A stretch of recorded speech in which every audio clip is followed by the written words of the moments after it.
Welcome to Facts TV News, where everything is true. Accused killer in love triangle arrested, charged. A 34-year-old man from Goshen, Brownston in St. Anne has been charged with murder following the June 5th killing of 20-year-old Quan Campbell. He has been identified as Radar Harris.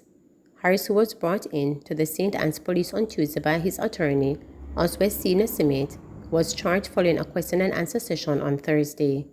According to the police report, Campbell went to a nightclub in the town where he reportedly saw his girlfriend and Harris in a compromising position.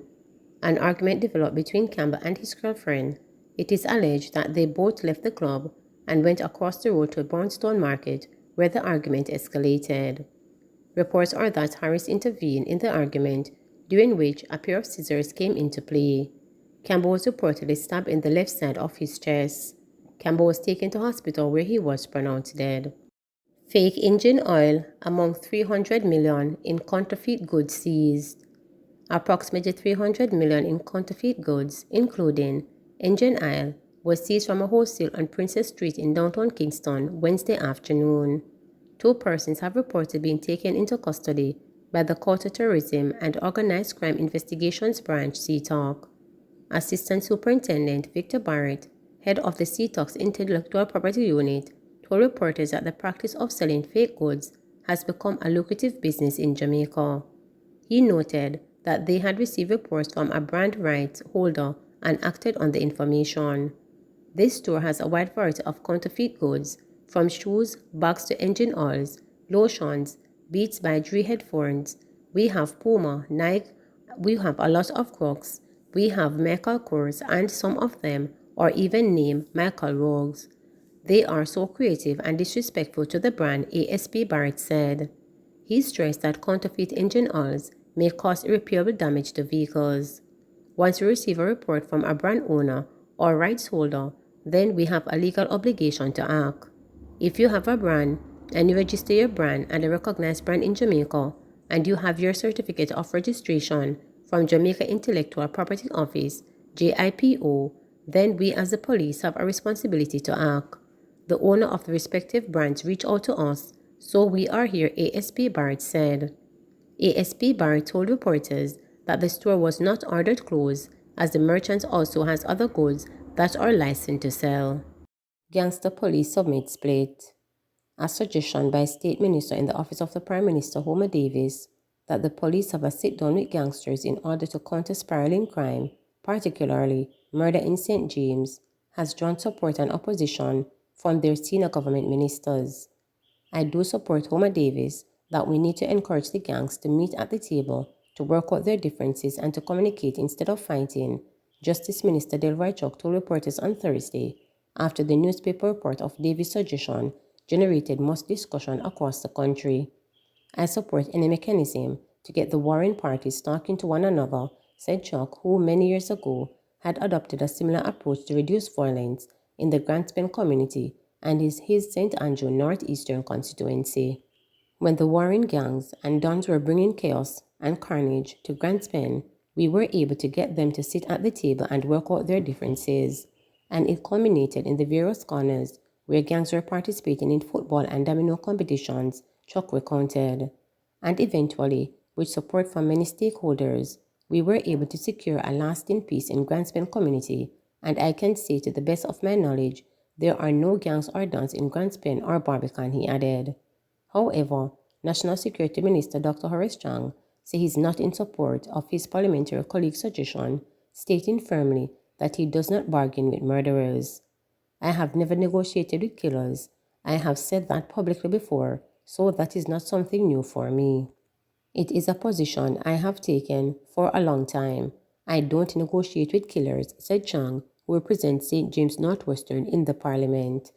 Davis, who is also Member of Parliament for St. James Southern, had made the proposal at a function in Montego Bay last Saturday against the background of the police statistics showing that between January 1 and June 6 this year, a total of 104 people have been murdered in St. James, 26 more than the corresponding period in 2021. I am really agonizing over how we intercede with the gang that are really creating havoc in our space. I have a thought process. I think if we can get the combatant, the leaders of these gangs, groups together and put them in a space and say, listen, tell me now, where are the fighting for? Tell me, what do you want? What do you need? What can we do to appease you? Davis told guests at the function, held in welcome Superintendent Carlos Russell to St. James Police Division to act for Senior Superintendent Vernon Ellis, who is on leave. My take on it is that the police have information on all the violent producers in the parish. Why don't we start putting them together, bringing them together in a room and say, listen, you are G6, you are G7, and you are 87. I am serious. What is the problem? If you have two children in the home that can't live together, don't you pull them together and say, listen, what is the problem? Argued Davis, who is an ex-cop. Davis said that a different approach is needed to categorize the rampant bloodletting in the parish, but was quick to add that the police cannot tame the crime monsters by themselves. We have a big problem. We have 300 active gangs across Jamaica, and to be honest with you, with the best will in the world, the police alone can't manage. Don't make we fool ourselves.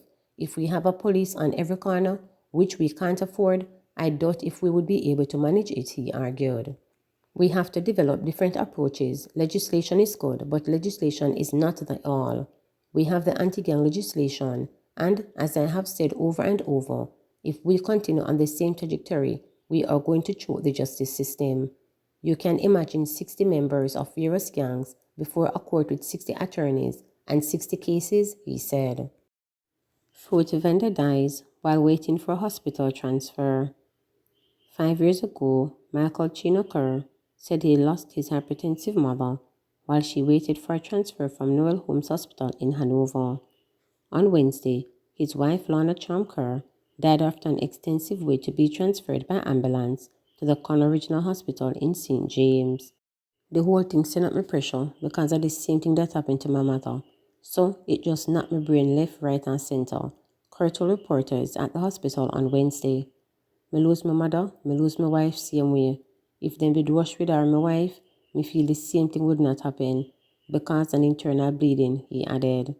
Plagued by high blood pressure, as his late mother had been, Kerr was put under medical observation after hospital staff told him that his 63-year-old wife had died. He narrowly escaped injury during the crash that caused her to seek medical care. About 8:30 a.m., Kerr and his wife, a fruit vendor, were in the vicinity of the Grand Palladium Hotel when a Toyota Vaxi bus traveling in the direction of St. James slammed into Lorna and her Toyota Noah bus, from which she sold her wares. When I discovered that it was coming straight into the bus, I had to jump over the back. I could not even call my wife, and the customer said Kerr. When I turned around from out of the gutter, I saw my wife in the road. Lorna was rushed to the Noel Holmes Hospital for a treatment. X-ray showed various injuries including a fractured leg. A decision was made that she needed to be transferred, but she died before she was able to leave from Conroe Regional Hospital. Her relatives said there was no ambulance at Noel Holmes Hospital, and efforts to get assistance from the Emergency Medical Services, EMS at the Negril Fire Station, and 2 other private institutions proved futile. Her husband said hospital personnel told the family they had tried their best, but Lorna was bleeding internally. This was little comfort to 2 of her grandsons, Ian Hansen and Ovaldo Thorpe. This is the worst hospital in Jamaica. Lucy Hospital are the worst hospital. You have to dead first. I just body them colic. How much hours? And you want to tell me say, I know no ambulance no come here? Rage Hansen. Thorpe was just scattering. My grandmother are the best. Everybody buy food from her, even the hotel staff and tourists. Everybody agree right now. From morning, seriously, and what them around, he said the hospital's operators. Lorna's daughter, Julia Lawrence Bradley, has been left bereaved for her mother's death. Until now, not even an ambulance. I wouldn't want anybody else for me to go through this. This is total slackness, she said. Lorna's niece Keisha told reporters that the owner of the private-owned ambulance eventually offered assistance and the vehicle was on its way to Negril when her aunt died. She passed away about 35 minutes after the offer to help. She is my favorite aunt. She knows I love her and she loves me. One time she even told me That she wishes that I was her daughter, said Keisha, who spoke with Lorna shortly after midday before she appeared to slip into a coma. I went in to see her before I was touching her, and she was puffing. She didn't have oxygen on, and I was touching her head. She felt cold, and I asked her if she was feeling pain. She touched the broken leg, and that was it, Keisha added. In a response late Wednesday evening, the Western Regional Health Authority (WRHA), which has oversight of the Noel Homes Hospital, said a large number of crashes impacted their ability to provide an ambulance for Lorna Kerr. There were more accidents than anybody could handle in the morning. There were too many of them. The fire department was responding to one on Long Hill, I was told. The Negril people were responding to another incident. One was out of the commission, and the hospital one was transferring somebody else, explained WRHA communication specialist Maxine Bisosa. Lorna Kerr, she said, was provided with medical care during the wait to be transferred. They categorized her major issues, said Bisosa. Checks by the reporters reveal that the Hanover Fire Department's ambulance, which was out of service at the time of the incident, is expected to be back in service on Friday. At Thursday's morning regular meeting at the Hanover Municipal Corporation Medical Officer of Health for Hanover, Dr. Singh said, after being contacted by reporters, he was moving to have the issue of unavailability of ambulances addressed. Later that day, Regional Director for the Western Region Hospital, Dr. Sinclair, told reporters an ambulance had been sent from Kingston to the region. He added that he has asked for an investigation into the circumstances surrounding Kerr's death. Please remember to subscribe, like, share, and click the notification bell for daily updates.